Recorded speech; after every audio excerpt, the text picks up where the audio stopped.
Hi guys, I'm back with an update of some things I picked up this summer. Been pretty busy with with a new job and with my daughter's summer activities, just kind of chauffeuring her around to all her little day camps and her activities in the afternoon. But one thing I always try to do is take a little time and hit the thrift shops, and I've been having a lot of luck lately finding CDs, believe it or not. Found some good vinyl, but this video is going to be all CDs.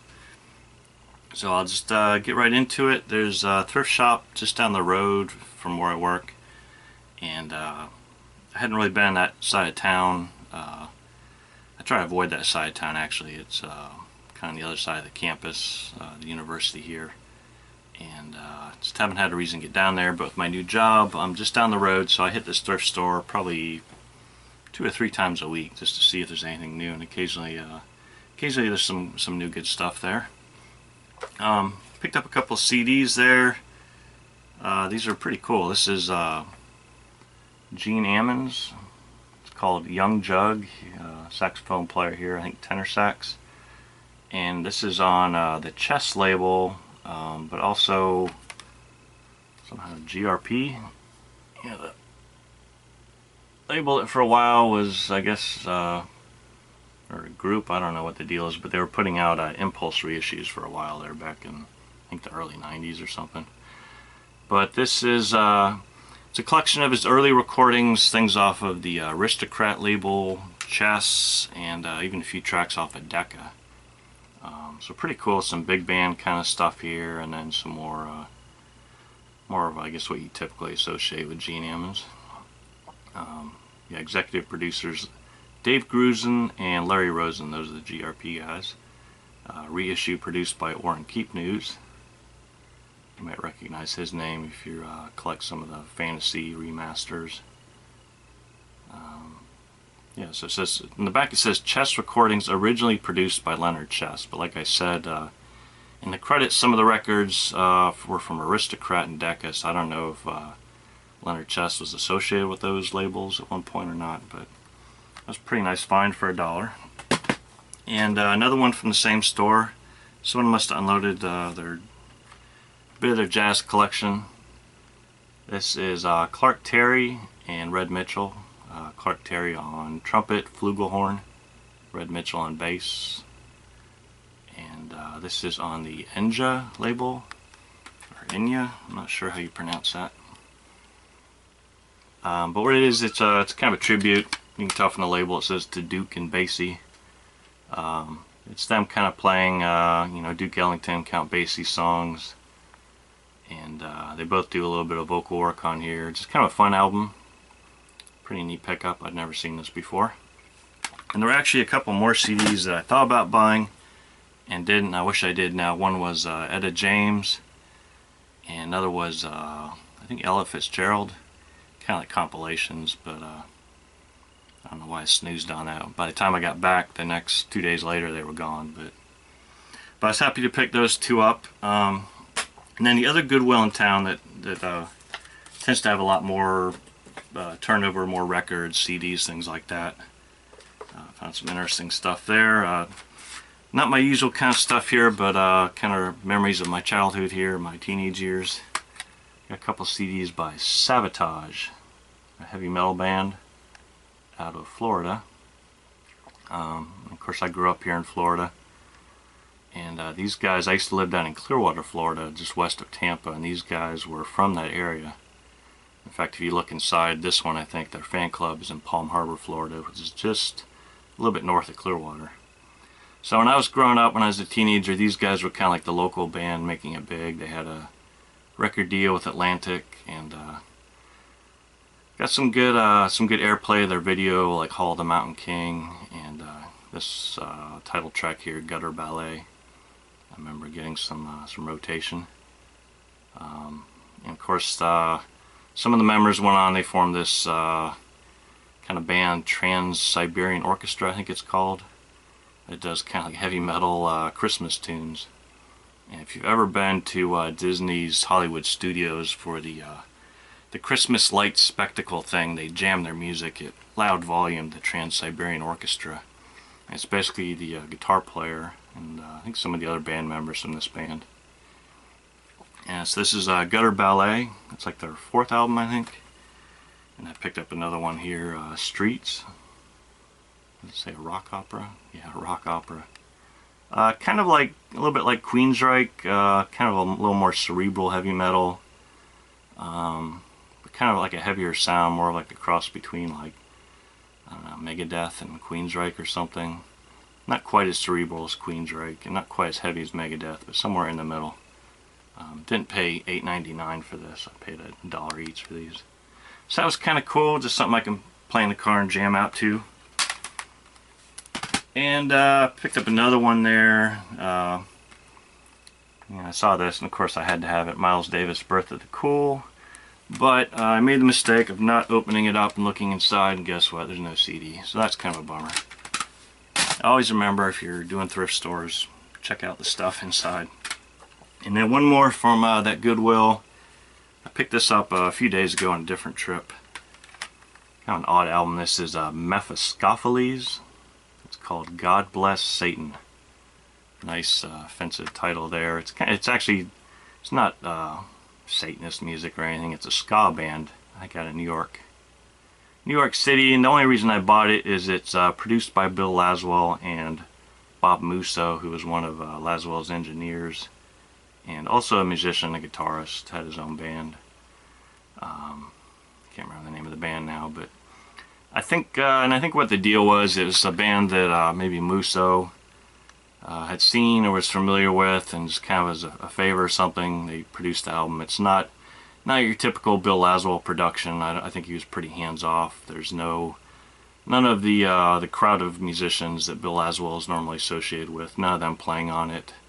No special mixes or dub mixes or anything. It's just kind of an oddball thing. Not anything I'd recommend to anybody, like, for any reason really, but just out of curiosity I buy it, because I buy just about anything with Bill Laswell's name on it just to give it a chance.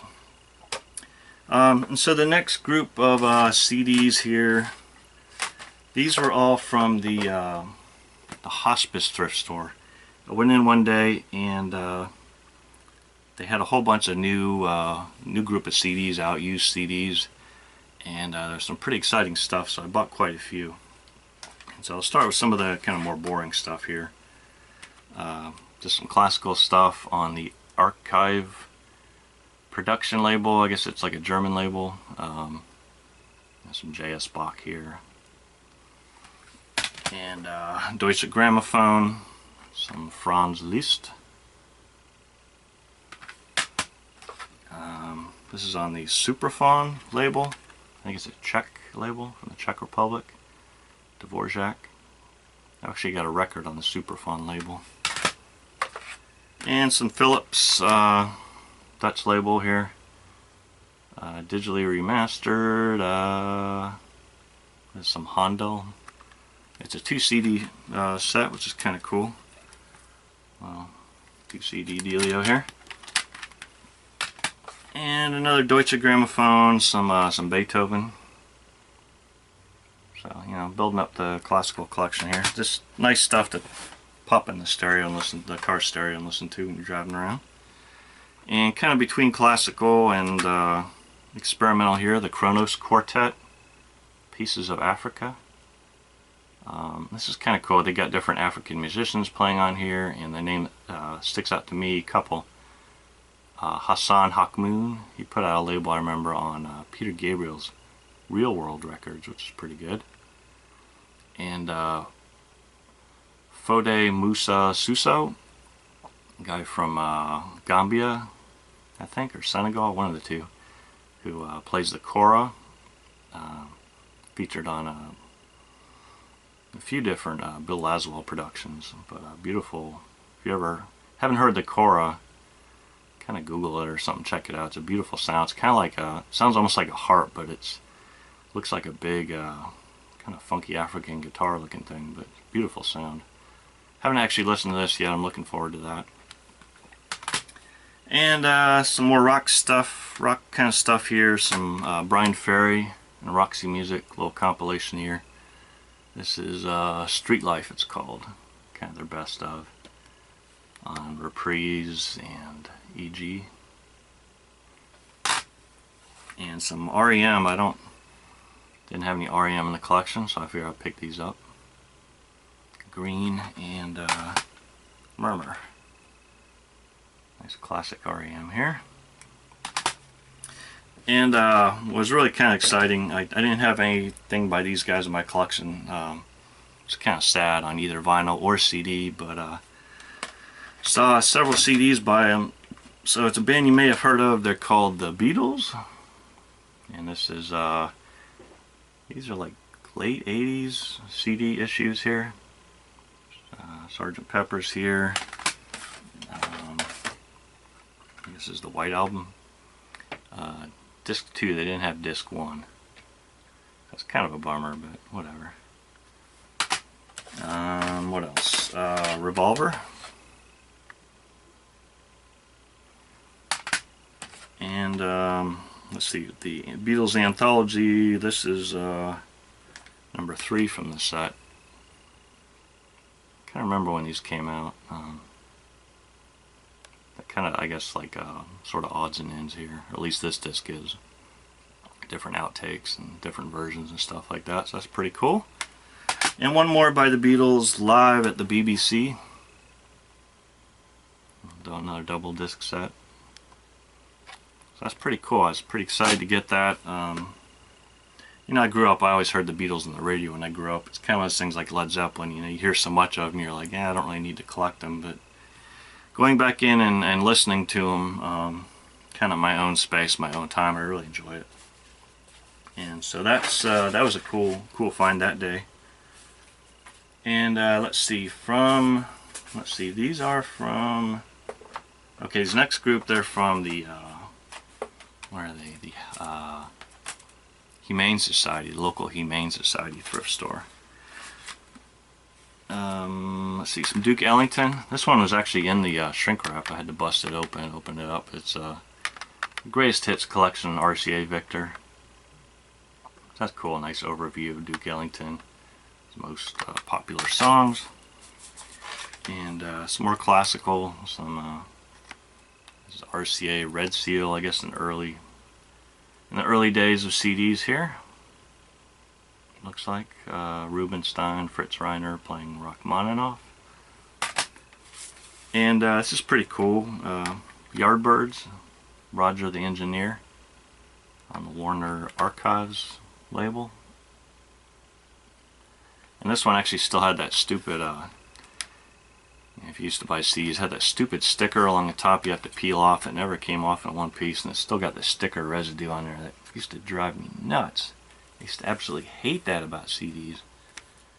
Yeah, just so stupid. They got the title on the top, but at least here in the US they put everything in the racks like this. They had to put the sticker on the top with the title on it too, so just absolutely stupid. I used to hate that. And then they had a lot of loose CDs that were kind of in these little paper envelopes here. And I thought, well, that kind of sucks. You know, you're going to be missing it. It's just going to be the CD. You're not going to have the liner notes and the tray insert and all that. But actually, these ones do.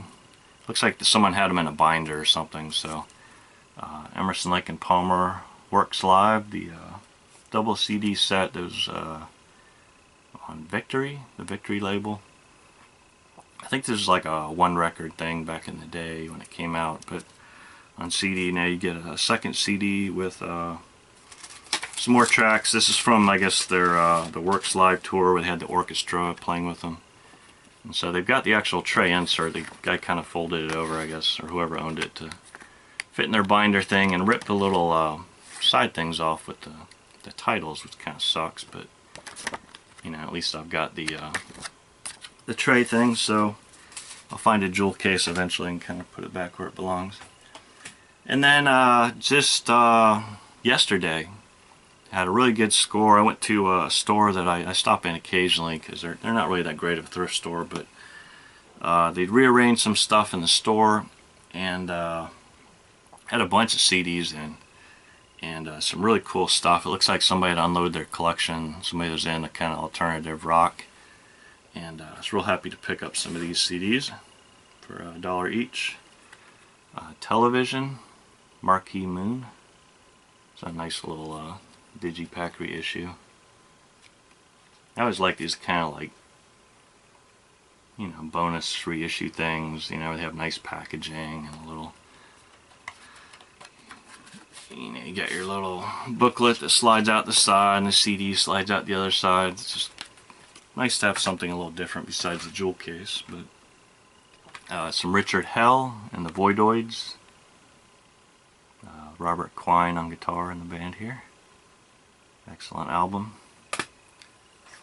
Some Andy Warhol. Oh no, not Andy Warhol. And some Velvet Underground. And some Velvet Underground here. Velvet Underground Nico, produced by Andy Warhol. Very classic album there. And this one's still got all the stickers from wherever the person bought it from before, but Sonic Youth Goo, I think it's called. I'm not real familiar with Sonic Youth. I mean, I know what the deal is with the band, the different musicians and stuff, but I never owned anything by them, so this is pretty cool. At one point it was $8 used. I got it for $1. So that's pretty nice. Roxy Music, For Your Pleasure. Reprieves CD reissue here. Another Roxy Music, Country Life. Same thing on the Reprise label. And of course I've been hearing about this band on the VC. I think everybody on the VC's heard about it, and I just kind of figured I'd pick it up to see what the deal is. Gave it a quick listen in the car yesterday, and I can see why everybody likes it. Big Star, Radio City. So that was kind of nice. Picked that up for $1. Check it out. Talk Talk, Laughing Stock. I haven't really given these guys a good listen, but I've heard a lot of good stuff about them, so happy to pick that on up. It's actually labeled $3, but when the lady at the counter rung everything up, she just counted up the number of CDs and charged $1 each, so that was cool. It's kind of weird that that's the only CD that was marked $3, so maybe somebody who knows something about music was pricing things. And then this is really cool, some XTC, the band XTC. Some different things. I didn't have these on CD or vinyl, so that's pretty cool. The Big Express. And what's this? Drums and Wires. And Rag and Bone Buffet, Rare Cuts and Leftovers. And this one's kind of interesting because they've still got the sticker from the big Friends of the Library sale they do here in town. Someone paid $2 for this, or maybe it's on one of the later days where they paid half price, but anyway, someone donated it to the Friends of the Library sale, someone bought it there, someone redonated it, and I picked it up. But for $1, I'm more than happy to pick that up. So those are my CD pickups recently, and one more thing. I went in the hospice thrift store one day, and wasn't a whole lot new. I think I picked up a couple records, but there was a box on the floor that caught my eye right away. I was like, damn, it's pretty cool. It was a box full of reel-to-reel tapes, and they were mostly classical, London, the London label, some real nice stuff. Looked like whoever had them took good care of them, and I kind of thought, like, man, should I buy them? I don't know. I don't have a reel-to-reel player. And I kind of pulled a couple out that weren't classical, or weren't purely classical. One was the 2001 soundtrack, 2001, the movie. And the other was this one here, The Who, Tommy, on reel-to-reel. And I'm like, well, that's cool, but you know, I don't have a player, a deck, anything to play this. So I kind of left them for whoever else to pick up. And I actually I sent a text message to Wes here in town to see if maybe he was interested. And wanted to check it out. And I got home and just kind of out of curiosity, I looked up on Google or whatever what this Tommy one is if it's going for anything. And you know, first thing I saw was a listing for like 120, but I think that's kind of out of the ballpark. But most of the ones I've sold were like 30 or 40, and I'm like, ah, God, I really need to go back and get that. So I got in my car and raced back to this shop, about a 20-minute drive. And I get out of my car, and as I'm walking to the front door of the shop, I shit you not, there's a guy in town. He used to own a record store. His name is Ted, and he does the thrift store circuit too. And I always run into him, like, especially on Saturday mornings. But this is like Saturday afternoon, kind of late. It's getting near closing time. And as I'm walking to the front door of this place, he's coming from the other direction, and he's like, "Oh no, you know, I better hurry up." And so I get to the front door right before him, and I know what I'm going for.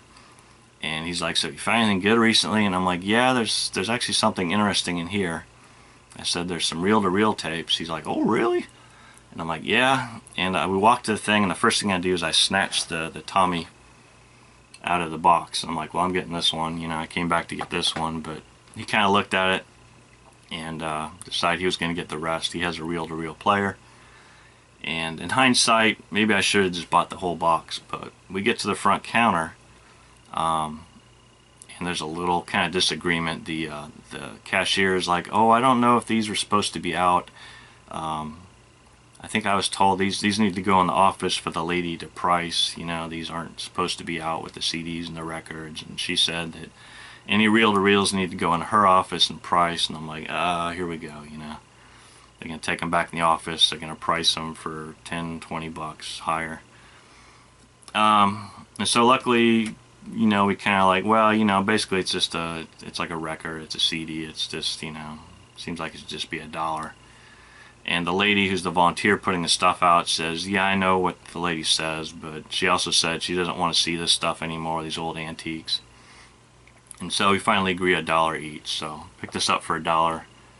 I'm not sure what I'm going to do with it. Maybe hang on to it. Maybe sell it on eBay or something so I can buy some more records. But I was really excited to pick this up. It's in really nice shape. Not perfect or anything, but you know, whoever owned all these things took good care of them. Yeah. And it's actually got the original insert. I think they call it libretto insert or something, but it's got the lyrics and stuff. So really excited to find that. Just something you don't see every day. Usually if I see reel-to-reel tapes, they're just kind of like, to me, boring titles. But there were about 30, I think 32 is what Ted counted up of the classical ones. And if I had a reel-to-reel player, I would have snatched them all up, just because there's a great collection of classical music on reel-to-reel. But yeah, that was an interesting find. So those are my recent non-vinyl pickups. I'll come back with some more videos with some vinyl stuff, and try to do just some little short videos, just interesting things. But anyway, thanks for watching. Hit the thrift stores. You never know what you're going to find. I'm always surprised, and it always makes my day when I find a good haul like some of the stuff I found here. See you next time.